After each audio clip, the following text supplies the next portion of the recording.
Let's talk to James Heale. Have you been affected, James, by the war in Ukraine?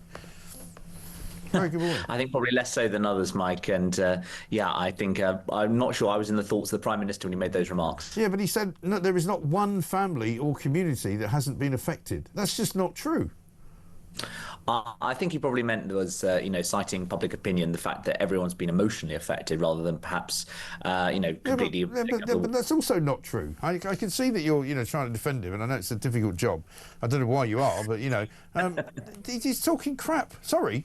Let's call it out. Let's say what it is. He's sitting there. He doesn't appear to be of any use. He's like a spare wheel. Rotating around. He's not close to Trump. Trump is sitting next to Macron. Trump is sitting next to Giorgia Meloni. When he stands up to do the photo op, he's on the far left. He's not actually anywhere near the middle. When they close in on the nearest three, he's not in there. He's talking as though he's got some role to play. Doesn't really. What's the point? Well, I think that, you look at our energy prices, for instance, that have skyrocketed since the invasion. You look, for instance, at how... we already had the most expensive energy in the world before Ukraine was invaded. That's affected all of us as well. The point is that, if prices go up, that's still an effect on us, as is the fact that we're going to be spending a lot more on defence because we're in a different defence world, so that means our taxes will go up. So I suppose there is that sense of the war in Ukraine has actually encouraged the end of that kind of post-Cold War peace dividend, and we are living with that new reality. I take the point about cliches. International summits are not known for their breathtaking prose and sparkling wit and intellect, but I think that, you very much stuck to the script on this occasion, and for them, I think you'll be thinking it's at least they got away with it. Yeah, but it's all a bit kind of extraterrestrial for me. I just don't think he needs to be there. I don't think any of them need to be there. The deal is between Zelensky and Putin. Trump's managing to do that. He doesn't need any help from the European leaders. They're all just there posing and preening and going, isn't it great? We all get to come to the White House. I just think it's a waste of our money. Taxpayers' money are paying for this, by the way. They've all arrived on separate private jets. The green agenda has been thrown out the window. I'm sick to death of it, frankly. And none of them, not one of them, has got a bloody clue about how to solve the problem.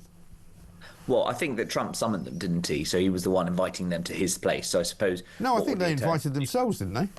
I think it was a bit of both, really, which is that he was the one who chose to host them, and I suppose it would look a bit odd if we stayed at home. And I suppose the good thing about Keir Starmer going there is how little damage he can do at home. So maybe there's something about getting him out of the country, African dictator style. But let's not forget there are some major problems at home. There are major problems when it comes to the migrant hotels. There are major. We just listened to a councillor down in Portsmouth who told us, apropos of a story that was in the Sunday Times at the weekend, there are 55 houses that have been commandeered by the council. They didn't tell anybody they were commandeering them, and they're using them to house asylum seekers.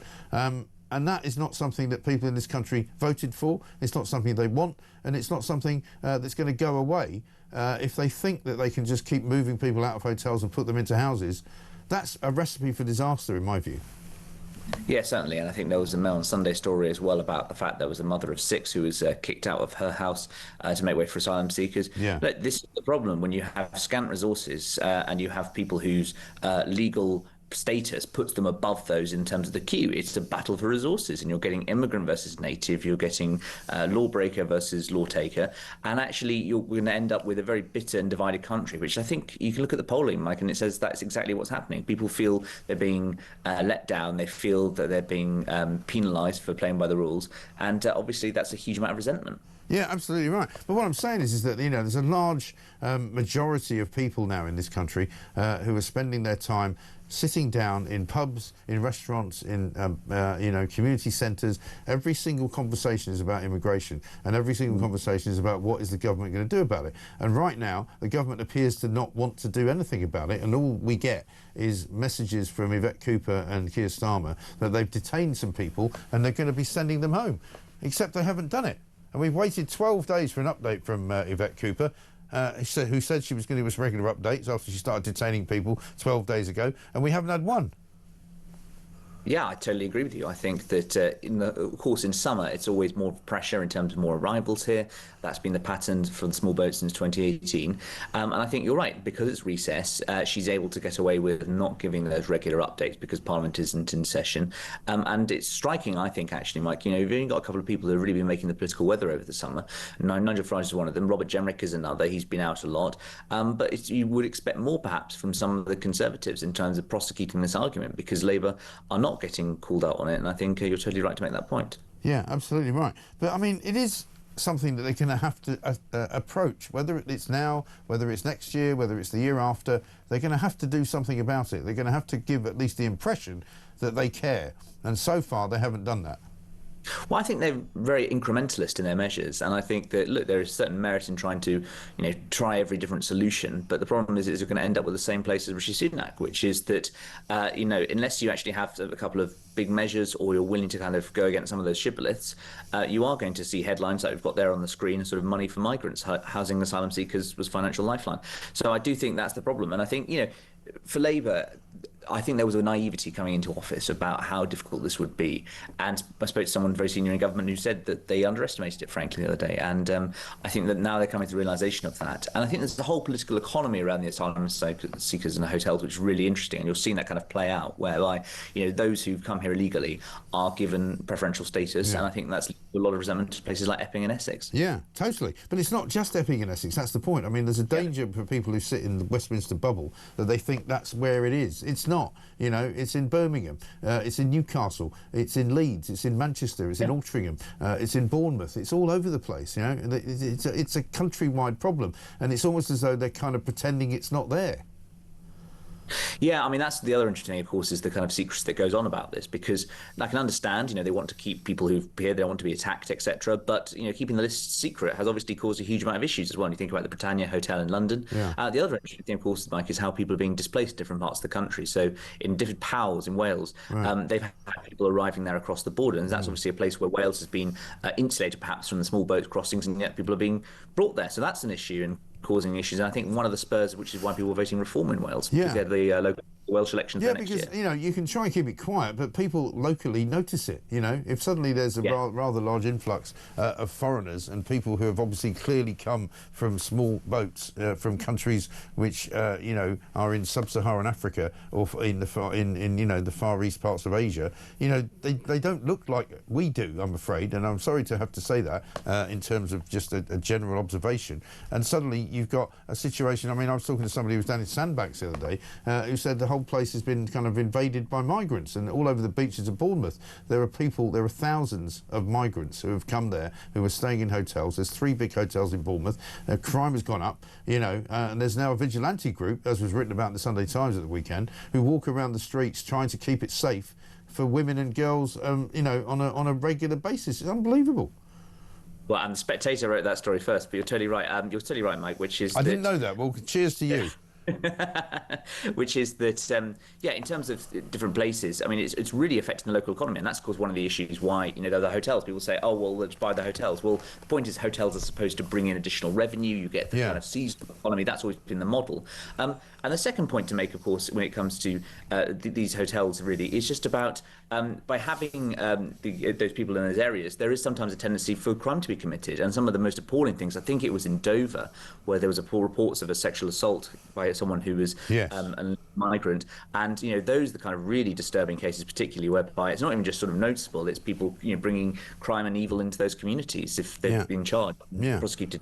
And that is my point, that this is destabilising the government in a way that they don't seem to be fully understanding, because it's literally rotting the foundations that they're supposed to be fixing the foundations. It's rotting the foundations under Downing Street, and it's all going to collapse in on itself. I think that there's going to be one of those really big issues that sort of bleeds out the authority of a government. It costs a huge amount of money. We're talking billions on hotels every year. And, I'll be interested to see the kind of metrics by which they define their success. Rachel Reeves at the Spending Review talked about how she was going to close every hotel. Well, does that just simply mean buying them up? That doesn't really get them off the sort of government books. And, of course, are we actually going to see an increase in numbers? Because this year is going to be the biggest on record. They've talked about deterrence, but it'll be humiliating for them next year if numbers only go up. And I frankly, Mike, given the scale of people being displaced across continents, I can't see it making a huge dent anytime soon. Yeah, I know. I just don't want them living in my street, really. That's, I think, the pretty basic problem. Let's talk about Rachel Reeves. She's now apparently drawing up plans for a fresh raid on homeowners because, you know, this is a woman who is in desperate straits. She's trying to work out any way she can to raise a bit more money. Everything she's tried so far hasn't really worked because people have sort of got around it or decided just not to pay the tax that she's trying to put on them. She's now claiming that she's going to put some kind of housing tax on the wealthy to try and close the £50 billion black hole. She's not going to do this, really, is she? Well, I mean, it would fit with some elements of government thinking, which is, you know, Angela Rayner, of course, is rebalancing the council tax rates, which enable to give more money from sort of inner cities in London to places in the north. So there is that kind of sense of rebalancing the economy in a different type of levelling up way. They're just desperate for any kind of money. And I think this is one of a number of ideas, which always happens in the run-up to the budget. We're now in August. We're expecting that budget October or November time. We've seen in the last week also reports about potentially inheritance tax being changed and sort of ways in which the kind of 7-year exemption would be removed somehow. The Treasury's looking at that. I mean, she's eyeing all these different things. I suspect what it's enabling, it was trying to do is kind of roll the pitch so that when she does come up with only 1 or 2 tax rises, we'll be grateful for the fact that she hasn't actually gone after property, gone after inheritance tax in this way. But I mean, it's an issue, which is that how do you get more money into the coffers, the government coffers? And frankly, property is the obvious way for Labour to do so, even though, of course, it would enrage people who spent their lives saving up for it. Yeah, I know. That is the problem, isn't it? Because people are now saying to me on a regular basis, we're just going to avoid all of this tax by either giving stuff away to our kids or, you know, gifting things to them. We're not going to allow our pensions to be raided. We're not going to allow our house sale to be affected in any way, shape or form. People are just going to avoid it. And the point is it won't result in any money going to the Treasury at all. And I think it's quite interesting that we have had some reports suggesting that actually a number of places are now selling up and that the great London property boom, which we've heard about for so long, is sort of even falling or stagnating slightly. Well, it's all gone very flat, hasn't it? It has gone very flat. And one wonders if that's an indication of a pre-recession or not. But I hear from, again, a lot of people that I speak to that, you know, they were thinking about buying a new place or moving, but the stamp duty has just put them off, because particularly if you're in London, you know, I spoke to one guy who said, you know, the potential stamp duty I'd have to pay to buy a new house is about 68,000 quid. So I'm not doing it. Yeah, I think totally. I think that was obviously the stamp duty holiday ended under the last government, and I think that that's going to mean that we don't have any particular sort of surge in buying. We're also seeing, in terms of house building, which was meant to be the great silver bullet for Rachel Reeves' economic policy, all indications suggest that Angela Rayner will miss that 1.5 million homes by the end of this parliament. And of course, in London, I mean, there's less than, I think, about 1,000 homes being built a year. It's absolutely shocking. It really is. It's absolutely ridiculous. But yet, everywhere I go in the southeast, everywhere I drive, there's new houses being built. And you think, well, who's going to be put into those? And then you start wondering, is it going to be migrants? Is it? I don't know. But certainly there is a bit of that going on. It's absolutely ridiculous. James, good to talk to you. Thank you very much indeed. James Heale, Deputy Political Editor of The Spectator.